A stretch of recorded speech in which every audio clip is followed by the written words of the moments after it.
అందరికీ నమస్కారం అండి. జయగురుదత్త ఎస్వీఎస్ ఛానల్కి స్వాగతం సుస్వాగతం. చందమామ కథలు వినాలనుకుంటే ఫస్ట్ మా ఛానల్ని సబ్స్క్రైబ్ చేసుకోండి. ఈరోజు చందమామ కథల్లో బంధ విముక్తి అనే చక్కని చందమామ కథ నుండి విందాం. పట్టుదల వదలని విక్రమార్కుడు చెట్టు వద్దకు తిరిగి వెళ్ళి చెట్టుపైన శవాన్ని దించి భుజాన వేసుకుని ఎప్పటిలాగే మౌనంగా శ్మశానం కేసు నడవసాగాడు. అప్పుడు శవంలోని బేతాళుడు, రాజా, నువ్వు రాజులలో తప్పు పుట్టావనాలి. రాజులకు నీలాగా స్థిరచిత్తం ఉండదు. వారు అకారణంగానే తమ ధోరణిని మార్చుకుంటూ ఉంటారు. ఇందుకు నిదర్శనంగా నీకు మహేంద్రపుర రాజు కథ చెబుతాను. శ్రమ తెలియకుండా విను అంటూ ఇలా చెప్పసాగాడు. మహేంద్రపుర రాజ్యాన్ని పాలించిన ధీరేంద్రసింహుడు చచ్చిపోబోతూ తన కొడుకైన మహేంద్రుడితో, నాయనా, నీ చెల్లెలు స్వయంప్రభకు పెళ్లి చేసి ఆమె భర్తకు అర్ధరాజ్యం ఇయ్యి అన్నాడు. అలాగే ఇస్తానని మహేంద్రుడు మాట ఇచ్చాడు. తర్వాత ధీరేంద్రసింహుడు చావటము, యువరాజైన మహేంద్రుడు పట్టాభిషేకం చేసుకోవటము జరిగిపోయాయి. ఒకసారి మహేంద్రుడు అడవిలో వేటాడుతూ ఒక చోట వాగు దాటవలసి వచ్చింది. రేవు వద్ద కాలిబాటకు అడ్డంగా ఒక బిల్ల యువకుడు నిలబడి ఎవరో బిల్ల స్త్రీని రమ్మని పిలుస్తున్నాడు. ఆమె పూలు కోసుకుంటూ వస్తున్నా అంటూ తాస్తారం చేస్తున్నది. మహేంద్రుడు దారికి అడ్డం లెమ్మని హెచ్చరికగా తన కత్తితో బిల్ల యువకుడిని తొడమీద తట్టాడు. బిల్ల యువకుడు వెనక్కు తిరిగి చూసి ఉగ్రుడైపోయాడు. రాజు చేతిలోని కత్తి లాగేసి వాగులోకి విసిరేస్తూ, ఎంత పొగర్రా నీకు, చంపేస్తాను అంటూ పళ్ళు కొరికి మహేంద్రుడి మీద కలియబడ్డాడు. ఇద్దరూ ముష్టి యుద్ధం చేశారు. అందులో కూడా బిల్లయోకుడిదే పైచేయి అయినది. అతను మహేంద్రుడిని చంపబోతూ ఉండగా పూలు కోస్తూ ఉండిన అతని చెల్లెలు పరిగెత్తుకుంటూ వచ్చి, చంపకు, ఆయన రాజులాగున్నాడు అన్నది. ఆ మాట విని బిల్ల యువకుడు మహేంద్రుని ప్రాణాలతో వదిలేస్తూ, నా సంగతి ఎప్పటికైనా తెలిసింది కదా అన్నాడు. ఇప్పటికీ నా సంగతి తెలుస్తూనే ఉన్నదా నీకు అని అన్నాడు. అదే సమయంలో మహేంద్రుడి పరివారం వచ్చి రాజును చేరుకున్నది. అతను అవమాన భారంతో ఇంటికి తిరిగి వెళ్ళాడు. ఇది జరిగిన కొద్ది రోజులకే రాజుగారి సైనిక దళం ఒకటి అరణ్యంలోనికి వెళ్ళి ఒంటరిగా చిక్కిన బిళ్ళ యువకుడిని పట్టుకున్నది. బిళ్ళ యువకుడిని రాజధానికి తీసుకుపోయి ఖైదులో పెట్టారు. మహేంద్రుడు ఆ బిళ్ళ యువకుడిని రాజద్రోహిగా ప్రకటించి మరణదండన విధించుదామని అనుకున్నాడు. కానీ మంత్రులు వారించారు. ఎక్కడో అడవిలో ఉండే అటవికుడు రాజద్రోహి అని నిరూపించడం ఎలా? విచారణ జరిగినప్పుడు వాడు తాను రాజును చంపినంత పని చేశానని నిండు సభలో బయటపెడితే రాజుకు అగౌరవమే కాకుండా అతని చిన్న బుద్ధి కూడా లోకానికి వెల్లడవుతుంది. అంతకన్నా గుట్టి చప్పుడు కాకుండా ఆ బిళ్ళ యువకుడిని కారాగారంలో ఉంచితే వాడిని గురించి ఎవరూ పట్టించుకోరు. రాజుకు మంత్రుల సలహా బాగున్నట్టు తోచింది. ఆయన బిళ్ళ యువకుడిని ఖైదులో పెట్టించాడు. కొన్నాళ్ళు గడిచినాక రాజు చెల్లెలైన స్వయంప్రభ ఖైదులో ఉన్న బిళ్ళ యువకుడిని చూడవచ్చింది. అది మొదలు ఆమె అతనికి మంచి ఆహారం అందేట్టు ఏర్పాటు చేసి ఖైదులో కూడా అతనికి అనేక సదుపాయాలు అమరేటట్లు చూసింది. ఈ విధముగా రోజు స్వయంప్రభను చూస్తూ బిళ్ళ యువకుడు ఆమెను ప్రేమించసాగాడు. ఒకనాడు అతను ఆమెతో, నువ్వు నన్ను ప్రేమించబట్టే నాకు ఇలా జరిపిస్తున్నావు. నేను కూడా నిన్ను ప్రేమిస్తున్నాను. నాతో పాటు పారిపోయి మా అడవికి వచ్చేయి, అక్కడ హాయిగా జీవించుదాం అన్నాడు. స్వయంప్రభ అతనికి ఏమీ జవాబు చెప్పలేదు. పైపెచ్చు ఆమె తిరిగి అతన్ని చూడటానికి రావడం కూడా మానుకున్నది. ఇది జరిగిన కొద్ది రోజులకే బిళ్ళ యువకుడిని కారాగృహాధికారులు వదిలిపెట్టేశారు. బేతాళుడి కథ చెప్పి, రాజా, మహేంద్రుడు బిళ్ళ యువకుడిని కసికొద్దీ ఖైదులో పెట్టి అతన్ని చంపడానికి కూడా ప్రయత్నించాడు కదా, అతన్ని అకస్మాత్తుగా ఎందుకు విడిచిపెట్టాడు? తనకు ఆ బిళ్ళ యువకుడి వల్ల జరిగిన అవమానాన్ని మరిచాడా? అతని చెల్లెలి ప్రవర్తనకు అర్థం ఏమిటి? ఆమె ఖైదులో ఉన్న బిళ్ళ యువకుడికి అన్ని సదుపాయాలు ఎందుకు చేసింది? అతను ఆమెను తనతో వచ్చేయమంటే జవాబు చెప్పకపోగా అతని వద్దకు రావటం ఎందుకు మానేసింది?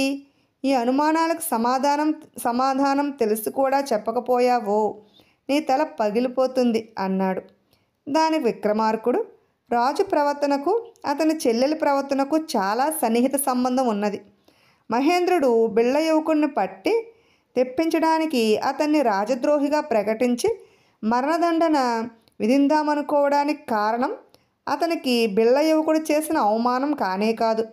ఆ బిల్లుడు పౌరుషము పరాక్రమము కలవాడు. రాజు అంటే కూడా లక్ష్యం లేనివాడు. ఒకసారి రాజును ఓడించినాక అలాంటి వాడికి తానే రాజు కావాలనే కోరిక పుట్టవచ్చు. అతను బిళ్ళ మూకలను వెంట పెట్టుకుని తన నగరం మీద దాడి చేయవచ్చు.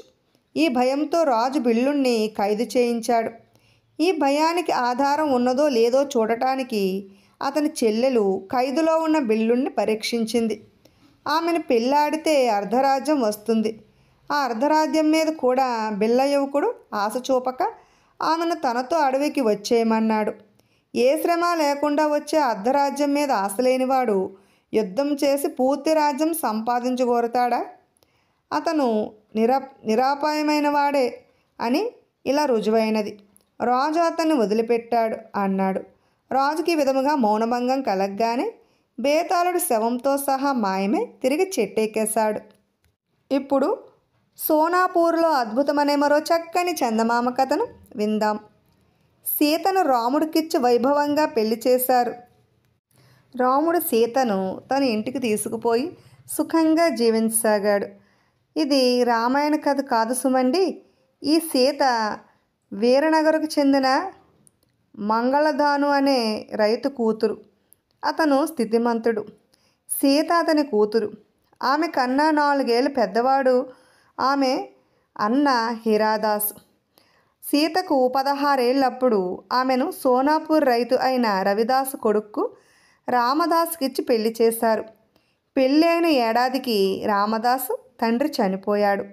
రామదాసు జ్ఞాతులు ఏవో వ్యాధ్యాలు తెచ్చి అతనికి తండ్రి ఆస్తి దక్కకుండా చేశారు. అతను సోనాపూర్ పంచదార ఫ్యాక్టరీలో పనివాడిగా చేరి శ్రమ చేయసాగాడు. సోనాపూర్ భూములు శ్రేష్టమైనవి. అక్కడ చెరుకు బాగా అయ్యేది. దూరాన ఉండే పంచదార మిల్లుల వాళ్ళు ఇక్కడ చెరుకు కొనుక్కుపోయేవారు. కాలక్రమేణా సోనాపూర్లోనే ఒక పంచదార మిల్లు వెలిసింది. ఎక్కడెక్కడి నుంచో జనం వచ్చి చేరారు. అందులో మంచివాళ్ళు ఉన్నారు, చెడ్డవాళ్ళు ఉన్నారు. సోనాపూర్ పారిశ్రామిక కేంద్రం కాగానే కుదువ దుకాణాలు వచ్చాయి, జోదపు కొంపలు వచ్చాయి, సారా దుకాణం కూడా వెలిసింది. సీతకు కొడుకు పుట్టాడు. రాముడి సంపాదన ఆ కుటుంబం సుఖంగా బతకడానికి సరిపోతున్నది. అయితే రాముడు చుట్టూ దుష్ట స్నేహితులు చేరారు. అతనికి వాళ్ళు తాగుడు అలవాటు చేశారు. అతని సాటి పనివారిలో హలాధరుడు అనేవాడు తన ఖర్చుతో రాముడి చేత తాగించి అలవాటు చేశాడు. ఆ తర్వాత రాముడు సంపాదనతో ఇద్దరు తాగసాగారు. సీతకు కొడుకు కడుపు నిండా తిండి లేకుండా పోయినది. పరిస్థితి రోజు రోజుకు విషమించసాగింది.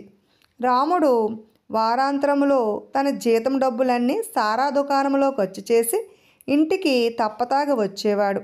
ఆకలితో బిడ్డ ఏడుస్తూ ఉంటే భరించలేక సీత ఒక మోతుబరింట్లో పై పనికి కుదురుకుని తాను కూడా సంపాదించసాగింది.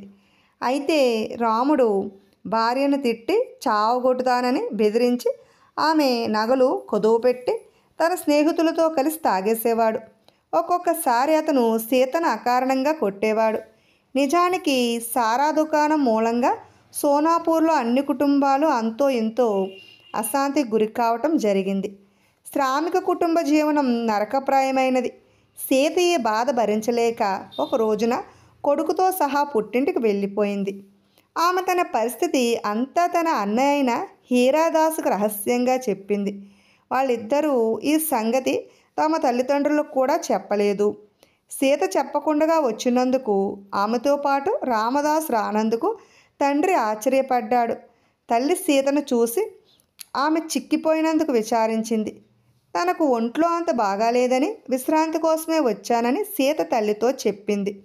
హీరాదాసు తన మిత్రుడైన రూపేశుడికి తన చెల్లెలి పరిస్థితి గురించి పూర్తిగా తెలియచేస్తూ ఉత్తరం రాశాడు. రూపేశుడు చాలా సూక్ష్మబుద్ధి కలవాడు. అతనికి కొంత ఇంద్రజాలం కూడా తెలుసు. అతడు వారం రోజుల్లోగా హీరాదాస్ ఇంటికి వచ్చాడు. స్నేహితులిద్దరూ కూర్చుని రాముడు తాగుడు మానిపించడానికి మంచి ఉపాయం ఆలోచించారు. ఉపాయం అంటూ దొరకాలి కానీ మీ రామదాసునే కాదు, సోనాపూర్ శ్రామికులందరి చేత తాగుడు మానిపించినా అన్నాడు రూపేశుడు. అన్ని వ్యసనాల్లోనికి తాగుడు మహా చెడ్డది. పేదవాళ్ళకు అది చేసే హాని ఎంత అంతా కాదని అతని ఉద్దేశం. 3 రోజులు గడిచేసరికి అతనికి ఒక ఉపాయం తట్టింది. అతను హీరాదాస్ వెంట ఆ గ్రామంలో ఉండే తగరపు పనివారి దగ్గరికి వెళ్ళారు. ఆయన పేరు యదునాథుడు, మంగళదాసుకు మిత్రుడు. యదు మామ, నా స్నేహితుడికి ఒక మాయ వస్తువు అత రహస్యంగా చేసి ఇవ్వాలి. అత్తకు కూడా చెప్పరాదన్న మాట అన్నాడు హీరాదాసు. అంత రహస్యమైతే ఎందుకు చెప్తానురా, ఇంతకు ఏమిటా కావలసిన వస్తువు అన్నాడు యదు.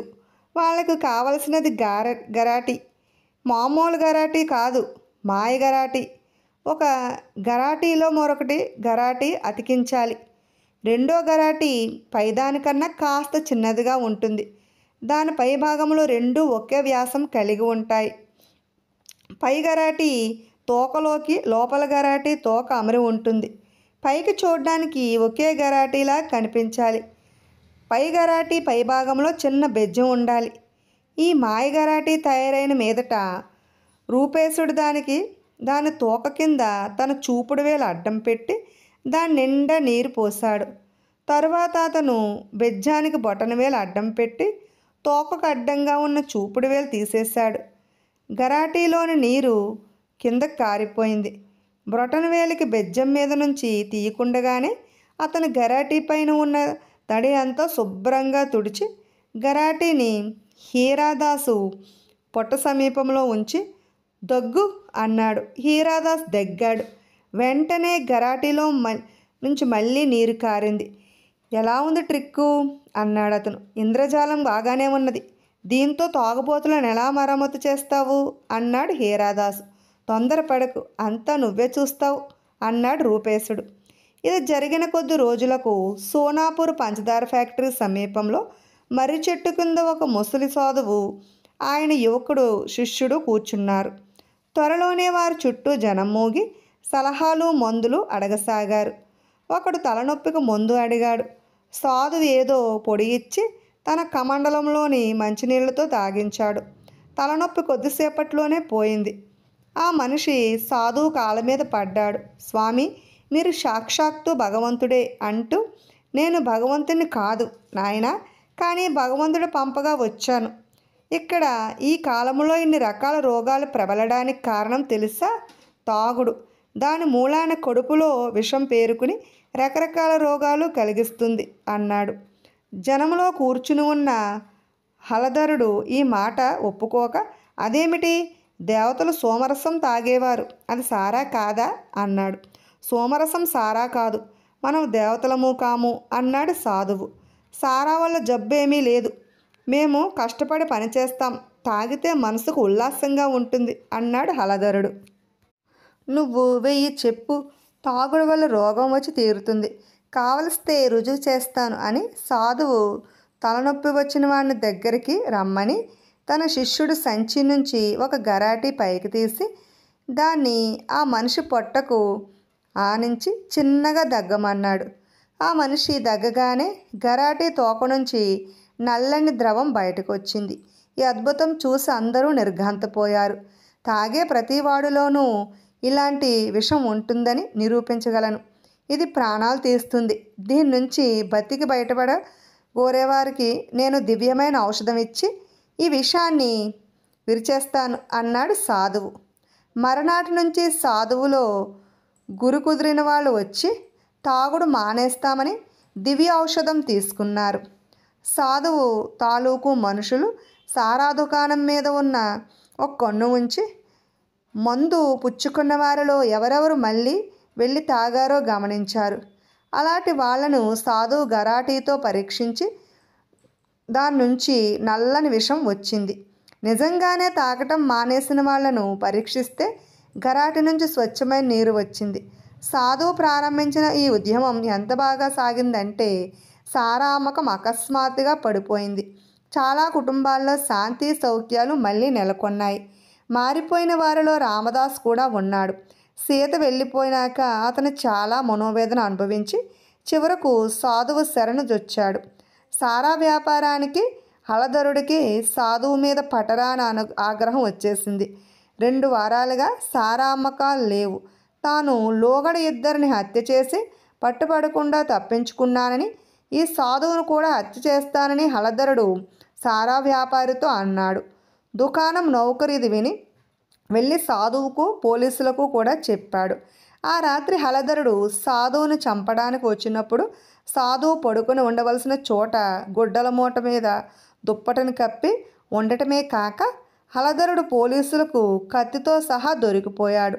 హలధరుడు పాత నేరస్తుడని, వాడు రంజిత్, కాలు అనే పేర్లతో కూడా తిరుగుతాడని బయటపడింది. సాధువు రూపేశుడు. అతను మొత్తం మీద సోనాపూర్ ఫ్యాక్టరీ పరిసరాలలో తాగుడు లేకుండా చేసేశాడు. రామదాసు తన అత్తవారు ఊరు వెళ్ళి సీతకు క్షమాపణ చెప్పుకున్నాడు. తర్వాత వాళ్ళ సంసారంలో ఎలాంటి ఛిద్రము తలెత్తలేదు. ఇప్పుడు చిల్లర దొంగ అనే మరో చక్కని చందమామ కథను విందాం. ఒక ఊళ్ళో ఒక షావుకారు ఉండేవాడు. ఆయనకు పిల్ల జల్లా లేరు. భార్య రోగిష్టిది. షావుకారు వద్ద పనిచేసే నాంచారయ్య ఇంటి పని బయట పని కూడా తానే చేసేవాడు. నాంచారయ్య నమ్మకస్తుడు. అందుచేత షావుకారు తన ఇంటి ఖర్చుకు ఇచ్చిన డబ్బుకు నాంచారయ్యను లెక్కలు కూడా అడిగేవాడు కాదు. ఒకసారి నాంచారయ్యకు జబ్బు చేసింది. అందుచేత నాంచారయ్య తనకు బదులు తన కొడుకు రాముణ్ణి షావుకారు వద్ద పనికి పంపాడు. తండ్రిలాగే రాముడు కూడా పనులు చక్కగా చేసేవాడు. కానీ చిల్లర డబ్బులు కాజేసే దుర్గణం వాడిలో ఉండేది. వాడు వెచ్చాలు తీసుకురావడానికని వెళ్ళినప్పుడల్లా కొంత చిల్లర తన జేబులో వేసుకునేవాడు. దానితో వాడిపై ఖర్చులు గడిచేవి. షావుకారు మొదట్లో ఇది గమనించలేదు. కానీ 1 నెల గడిచేసరికి ఇంటి ఖర్చుల్లో కొంత పెరుగుదల కనిపించింది. నాంచారయ్య ఉన్నప్పుడు ఇంత ఖర్చు కాలేదు. షావుకారుకు అనుమానం కలిగి ఆయన రాముణ్ణి వస్తువు ధరలు అడగడం ప్రారంభించాడు. రాముడు ఆ ధరలు పావలా అర్ధ పెంచి చెప్పి తాను జేబులో వేసుకున్న చిల్లర కూడా లెక్క కుదిరేట్టు చెప్పేవాడు. షావుకారుకు అనుమానం తీరలేదు. ఆయన కావలసిన వస్తువుల జాబితా స్వయంగా రాసి అంగడి వాళ్ళ చేత వాడి ధరలు వేయించుకు రమ్మన్నాడు. రాముడు ఆ కాగితాన్ని చించిపారేసి దానికోసం వెతికినట్టు నటించి చివరకు అది ఎక్కడో పోయిందన్నాడు. రాముడు చిల్లర కాజేస్తున్నట్టు షావుకారుకు రూఢి అయినది. వాడి దొంగతనం రుజువు చేయాలన్నా, వాడిని పనిలో నుంచి తీసేయాలన్నా షావుకారు చేతిలో పనే. కానీ అలా చేయటం షావుకారుకు ఇష్టం లేదు. వాడు నాంచారయ్య కొడుకు. నాంచారయ్య ఏళ్ల తరబడి షావుకారు వద్ద నమ్మకంగా పనిచేసినవాడు. నాంచారయ్య మంచాన పడినప్పటి నుంచి అతని వైద్యానికి షావుకారు తానే డబ్బు ఇస్తున్నాడు. అందుచేత షావుకారు రాముడి పట్ల కఠినంగా ప్రవర్తించకుండానే వాణ్ణి మార్చాలనుకున్నాడు. షావుకారులో మతిపరుపు లక్షణాలు రాముడికి కనిపించసాగాయి. ఒకసారి ఆయన రాముడిని పిలిచి గదిలో వంకెన తగిలించి ఉన్న తన ఉత్తీరం పట్టుకురమ్మన్నాడు. రాముడు షావుకారును ఆశ్చర్యంగా చూసి, ఉత్తీర్యం మీ భుజం మీదనే ఉన్నది కదండి అన్నాడు. మరోసారి షావుకారు రాముడితో, బల్ల మీద పెట్టాను, కళ్ళజోడు పట్రా అన్నాడు. కానీ బల్ల మీద కళ్ళజోడు లేదు. ఎంతోసేపు వెతకగా అది బీరువాలో కనిపించింది. బల్ల మీద ఉన్న కళ్ళజోడు బీరువాలో ఎందుకు పెట్టావు అని ఆయన రాముడిని మందలించాడు. ఆయన మతిమరుపు రాను రాను రాముడి ప్రాణం మీదకి వచ్చేసింది. ఒకరోజు ఆయన రాముడికి ఏ సరుకులు ఎంత కావాలో చెప్పి డబ్బు ఇచ్చి దుకాణానికి పంపాడు. రాముడు ఆయన చెప్పిన ప్రకారమే దుకాణంలో సరుకులు కొని మరొకసారి సరిచూసుకుని పట్టుకొచ్చాడు. షావుకారు వాటిని చూసి, ఇదేమిట్రా, నేను చెప్పినట్టు తీసుకురాక అన్నీ ఎక్కువ తెచ్చావేం? కందిపప్పు సేరు తెమ్మంటే 2 సేరులు తెచ్చావు. ఉల్లిపాయలు వీసుడు తెమ్మంటే 2 వీసులు తెచ్చావు. గుమ్మడికాయ తెమ్మంటే పొట్లకాయ తెచ్చావు. కాస్త ఒళ్ళు దగ్గర పెట్టుకుని పని చేయి. మరి హెచ్చు తెచ్చినవన్నీ ఇచ్చేసి డబ్బులు పట్టుకురా అన్నాడు. బాబు మీరు తెమ్మన్నట్టే తెచ్చాను అని రాముడు చెప్పబోతే, మతిపరుపు వెదవా, నన్నే బుకాయిస్తావా, వెళ్ళి సరుకులిచ్చి డబ్బు తీసుకురా అన్నాడు షావుకారు. యజమాని మతిమరుపును తిట్టుకుంటూ రాముడు కొందరు వర్తకులకు సరుకులు వాపస్ చేసి డబ్బులు తీసుకున్నాడు. మరికొందరు సరుకులు వాపస్ తీసుకోలేదు. వాటికి డబ్బులు రాముడు తన జేబులో నుంచి షావుకారుకి ఇచ్చుకోవలసి వచ్చింది. ఇలా 2-3 సార్లు జరిగేసరికి రాముడికి దడ పుట్టుకొచ్చింది. వాడు తన యజమాని చేత జాబితా రాయించుకుని అంగడికి వెళ్ళి వస్తువులు కొని వాటి ఖరీదులు ఆ జాబితా మీదనే రాయించుకుని ఆ జాబితా తెచ్చి యజమాని ముందు సరుకులతో పాటు పెట్టడం అలవాటు చేసుకున్నాడు. షావుకారు మతిమరుపును ఎదుర్కోవడానికి అంతకన్నా మరో పద్ధతి లేదు. కానీ రాముడు చిల్లర దొంగతనాలు అరికట్టడానికి కూడా అదే మంచి మార్గంగా షావుకారుకు ఉపయోగపడింది. విన్నారు కదండి. ఇటువంటి చక్కని చందమామ కథలు వినాలనుకుంటే ఫస్ట్ మా ఛానల్ని సబ్స్క్రైబ్ చేసుకోండి, బెల్ ఐకాన్ క్లిక్ చేయండి. మేము చేసిన వీడియోస్ నోటిఫికేషన్ కొరకు బెల్ ఐకాన్ క్లిక్ చేయండి. లైక్ చేయండి, షేర్ చేయండి, కామెంట్ చేయండి. Thanks for watching.